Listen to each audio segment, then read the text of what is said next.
Joining me now from Scottsdale, Arizona, former police officer and founder of the TatumReport.com, Brandon Tatum. Brandon, thank you so much for joining me. Brandon, I know that you shared a lot of these videos of the horrific violence that was taking place at the Million MAGA March in Washington, D.C. And most of the violence was from Antifa and Black Lives Matter towards Trump supporters. And now, of course, they didn't do it during the day when there was, millions or hundreds of thousands of people there in support of Trump. They were like looking for Trump supporters who were alone so that they could try to outnumber them. They're real cowards.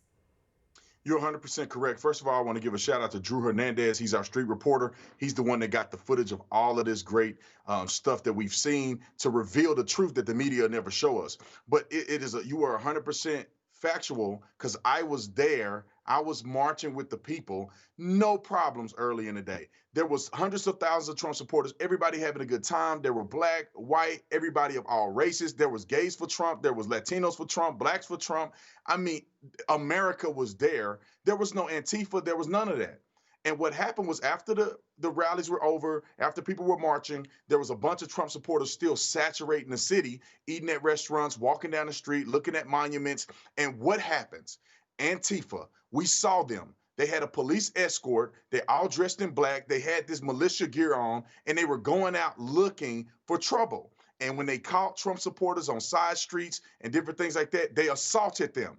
And if it was Trump supporters that were the problems, we would have seen a whole bunch of chaos and burning down stuff and looting during the day when there was hundreds of thousands of people out. But these are all these leftist lunatics who hate this country. Those are the ones who are perpetuating violence. Yeah, and that video clip I played of the woman with her daughters who was attacked, harassed, and chased by Antifa and Black Lives Matter supporters, people were wondering why she brought her kids out for the day. I'm like, well, this is America. If she wants to bring her kids out to a pro-Trump rally, she has the right to do so. Now, you don't have the right to attack and harass her because you don't like her political beliefs. And also, it's like kind of interesting that the people chasing her are white people and she's black, and they're wearing the Black Lives Matter t-shirt. So obviously Black lives don't matter to them.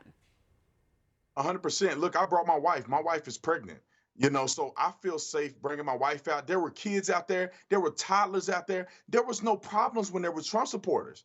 Everybody was peaceful. The leftist lunatics came out at the end of the day to cause chaos and confusion. And I think this speaks to a bigger picture. This is the Democratic America is the leftist lunatics like Antifa, and Trump's America are the peaceful, loving, God-fearing. I mean, we were praying, people were singing, we did the national anthem. I mean, there was not even one scuffle amongst Trump supporters at this rally. So we can see clear as the noonday sun who's the real problem in this. Yeah, and you heard the media reports that we were playing. They're like, oh, it's all Trump supporters' fault, and baseless claims of election fraud. Like, I think there is real concern about election fraud, and people have the right to question it. It should be investigated. There's legal challenges. Biden isn't the official president of the United States because it hasn't been certified yet. So, yeah, if people want to go out and protest and question and show that support for the president of the United States, they have the right to do so. And the media is just so dishonest. And also, I remember even before, any of these protests or rallies were taking place, all the businesses in D.C. had boarded up their windows, they closed down, and then idiots like Ted Wheeler, the mayor of Portland, was suggesting that they were doing it because of Trump supporters, when we all know the truth. It's not Trump supporters that are hitting the streets and looting Foot Locker and burning down buildings and homes. It's clear. Trump presumably lost the election, according to fake Fox News and some of these other outlets. He lost the election. So why weren't Trump supporters burning down stuff and acting a fool and causing chaos? Where are the Klans members at? Where are the white supremacists at? Where are they at bludgeoning people who are out in the streets? Where are they at? They're not present. It didn't exist. They were anticipating that Trump will win duly, and they were anticipating that these leftists will come out and burn the cities like they always do. And they say that there's no basis for voter fraud. There is more basis for voter fraud than Blasey Ford had against Brett Kavanaugh. There was no basis against Brett Kavanaugh doing anything to a woman in high school that couldn't remember where she was at and what happened. She lied. And they ran that story through the news 24 hours a day, 7 days a week. The other lady, I forget her name. She was the adult star or whatever. Stormy Daniels? Had her on TV 100 times a day, 7 days a week, talking about President Trump. Avenatti, they telling him he should run for president. They had all these baseless claims, but then you have actual affidavits from citizens swearing under under perjury, the law of perjury, that they're testifying to a honest statement that there's voter fraud. Hundreds of people. Stevie Wonder can see that they're doing something shady in Georgia. They're doing stuff shady in Nevada where they caught people. They're doing stuff shady in Pennsylvania. You cannot tell me that there's no evidence or at least a suggestion of voter fraud. In every network, everywhere in this country that are saying there's no evidence, these people are lying and they cannot be trusted. Yeah, well, fake news is going to fake. That's how it works. Really quickly, I know that several House seats were lost for the Democrats. They're doing soul searching. They're wondering why. Some of the Democrats think it may have been because of the defund police movement. I agree with that because most Americans want to live in safe communities. Even those who want to defund the police still end up calling the police, and we have an example of it. Roll tape. 911, what's your emergency? Well, I got a Lyft driver that decided he would just drop me off at a filling station, and he wants me to get out, and I'm not getting out of the car in the dark at a filling station. Not happening. All because I asked him to put the window up, but I'm not leaving. He says I have to get out of his car, or he's calling the police, so I decided to call for him. Okay.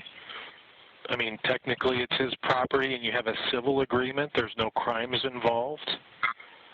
Well, he said he was calling the cops. I told him he's not going to leave me on It's not a crime to call the cops.